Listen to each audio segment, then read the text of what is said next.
pessoal me chama para as empresas, Dani, eu preciso implantar processos, vem aqui me ajudar a fazer um planejamento estratégico da área de recursos humanos, e a gente tem muitos assuntos sobre isso para falar, mas eu só tenho aceito esses convites para ir às empresas se eles me permitem, antes de qualquer ação que diga respeito à área de gestão de pessoas, eu possa conversar com todos sobre saúde mental.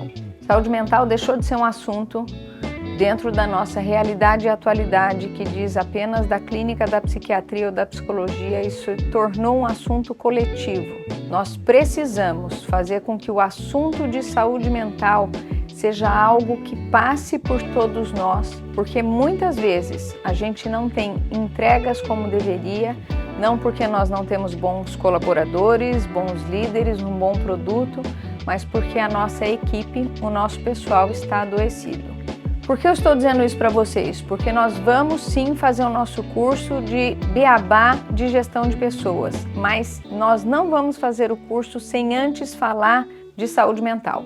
A gente abre os nossos encontros conversando sobre saúde mental para em seguida a gente poder falar do beabá de gestão de pessoas. Não tem como, quando a gente está numa empresa, a gente tem que se balizar em números, né? Independente de qual seja a área, de qual seja o seu segmento numa empresa, você vai ter que trabalhar com indicadores, você vai ter que trabalhar com metas, você tem que trabalhar com números. Quando a gente fala de metas no nosso curso do Beabá de Gestão de Pessoas e que vem compor esse alicerce do que a gente precisa ter de conhecimento para poder fazer uma gestão efetiva de pessoas, o que tem que ser olhado que está lá na meta, essa meta está bem definida, a gente colocou indicadores que são coerentes, tudo bem, mas eu tenho que olhar o que é anterior a isso, o processo, se o processo para poder obter aquele resultado está contemplado, está desenhado corretamente, está de uma forma que eu consigo atingir aquele resultado dentro do prazo que está definido para isso. Então, quando a gente for falar de meta, sem dúvida nenhuma, a gente vai ter que falar de processo. Quando é que nós temos erro para obter alguma coisa, para atingir o resultado? A gente só tem erro quando a gente incorre em 3 situações. Ou a gente não tem processo implantado, ou o processo não é cumprido, ou ele está desenhado de forma errada.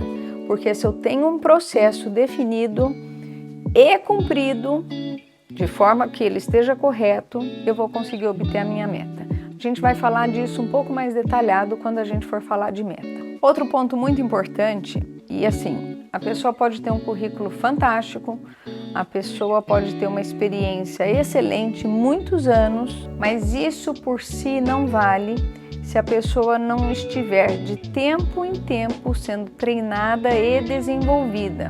Ô Dani, mas tá muito corrido. Quanto mais corrido tá, mais emergente é a questão de dar treinamento, porque eu vou oxigenar a pessoa, eu vou passar informações novas para a pessoa, eu vou facilitar a vida da pessoa na área de trabalho. Qual tem que ser a nossa clareza quando a gente para um setor, para pessoas da empresa para poder treinar? Que aquela informação que a gente vai passar para ela vai facilitar a vida dela na hora que ela estiver na área de trabalho. Tem que ser assim todo tipo de raciocínio, com treinamento e com todas as outras tarefas que a gente for executar.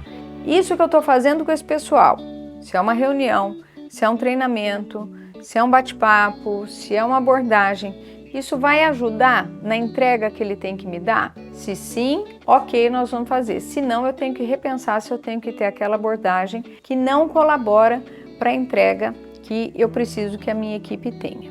Nós vamos conversar sobre treinamento. A gente vai desenhar treinamento, a gente vai definir qual é o público, qual é a duração, qual é o material que vai ser utilizado. A gente vai deixar bem claro o que é um treinamento. Parece bobagem isso, mas muitas vezes a gente tem um ímpeto de querer treinar e a gente não sabe como fazer isso. Então, quando nós formos falar sobre treinamento, um dos pontos principais é saber desenhar treinamento. Mas tem uma coisa que é anterior, é saber se eu estou com o meu quadro minimamente completo. Sempre vai faltar um ou outro, mas eu tenho pessoas já o suficiente para receberem esse treinamento para eu poder ir para a área de trabalho. Então, antes de falar de treinamento, a gente vai ter que falar de recrutamento. Como a gente avalia um currículo, como a gente executa uma entrevista, que critério a gente usa para escolher entre o candidato A ou o candidato B. Mas Dani, aquele candidato não é bom? Não sei. Qual é a vaga que ele vai ocupar? Quais são alguns preconceitos e equívocos que a gente comete? Olhar para um currículo e falar esse currículo é bom, esse currículo é ruim. E a gente não consegue ter esse tipo de avaliação se a gente não souber que vaga que a gente está procurando para preencher. Isso parece óbvio, mas isso é um pouco mais sofisticado do que essa simplicidade de que olhar um currículo para ver se ele é bom ou se ele não é bom. O currículo, ele não é bom e nem é ruim, ele conversa com a demanda que a gente tem ou não. E a partir disso é que a gente consegue preencher o nosso quadro e só depois disso é que a gente consegue ter um bom resultado do treinamento. E na hora que a gente define o treinamento, a gente pode ter uma ferramenta que é muito útil para nos ajudar, que se chama quadro de polivalência. Você já ouviu falar sobre isso? O quadro de polivalência é assim, a gente lista as funções que são executadas dentro daquele setor e a gente lista as pessoas que fazem parte daquele setor. E aí, que número a gente tem que chegar para a gente poder falar, o meu setor está saudável, eu tenho uma tranquilidade no meu setor. Quando a gente tem cada tarefa sendo executada por no mínimo 3 pessoas e cada pessoa executando no mínimo 3 tarefas. E aí o quadro de polivalência ele tem que ter um mínimo múltiplo de 3 para 3. Quando a gente consegue fazer isso, olha o que a gente tem.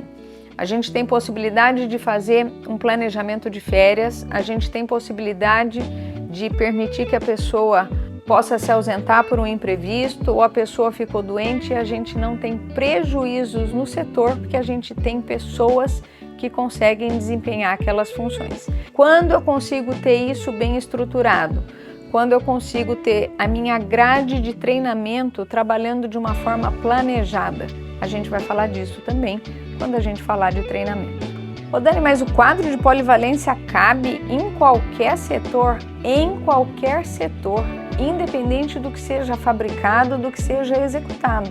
E tem uma constatação, é lógico que para toda regra tem exceção, quanto menos polivalente a pessoa é, mais trabalho ela costuma dar para nós. É mais ou menos o seguinte, a pessoa cria dificuldades para vender facilidade. Vocês já ouviram falar sobre isso? Isso é mais frequente do que a gente imagina.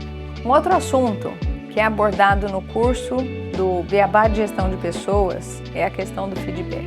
As pessoas têm um preconceito muito grande com relação ao feedback e, na verdade, porque foram mal apresentadas a ele. Se a gente entende o feedback não como um momento de crítica, de punição, de uma avaliação negativa, mas sim como uma oportunidade para a gente poder ganhar tempo, atualizar plano de voo, poder dar uma olhada e falar isso não está indo bem dessa forma, que tal a gente corrigir para isso?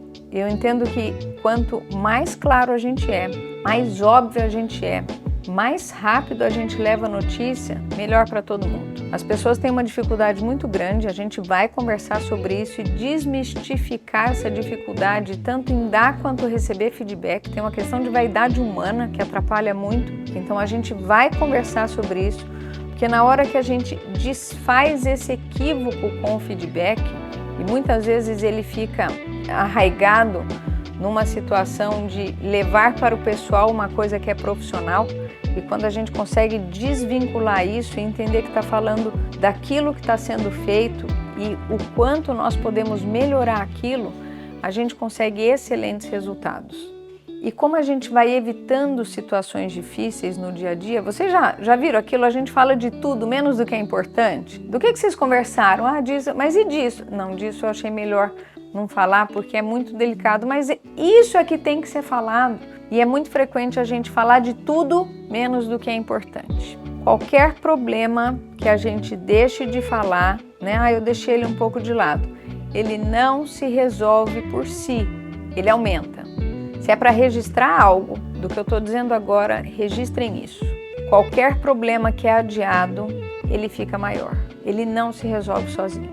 Então, se vai ser difícil falar sobre isso agora, é melhor falar agora, porque lá na frente vai ser mais difícil ainda. É o efeito bola de neve. Se eu não resolvo o problema quando ele está desse tamanho, a hora que eu vou nele de novo, ele já está com outras coisas vinculadas a ele, a gente podia ter resolvido ele antecipadamente e prevenido que outras coisas acontecessem. As pessoas têm me abordado, de um modo geral, dizendo o seguinte: Dani, agora a gente não pode falar mais nada com as pessoas, tudo vira assédio moral e a gente tem tanta coisa para falar com a nossa equipe. Poder falar sobre reconhecimento das entregas, sobre o que eles fizeram, sobre recompensa dos colaboradores, é uma forma que a gente tem de minimizar todo esse problema que tem surgido com muita intensidade de assédio moral.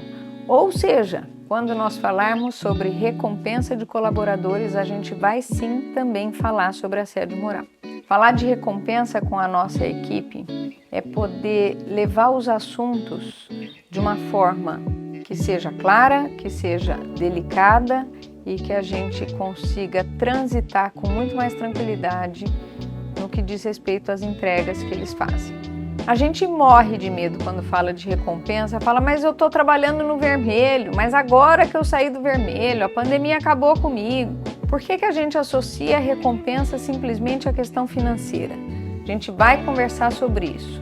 Tem outras formas de poder recompensar os nossos colaboradores que não implicam em investimento financeiro e a gente vai poder descobrir isso no curso do Beabá de Gestão de Pessoas.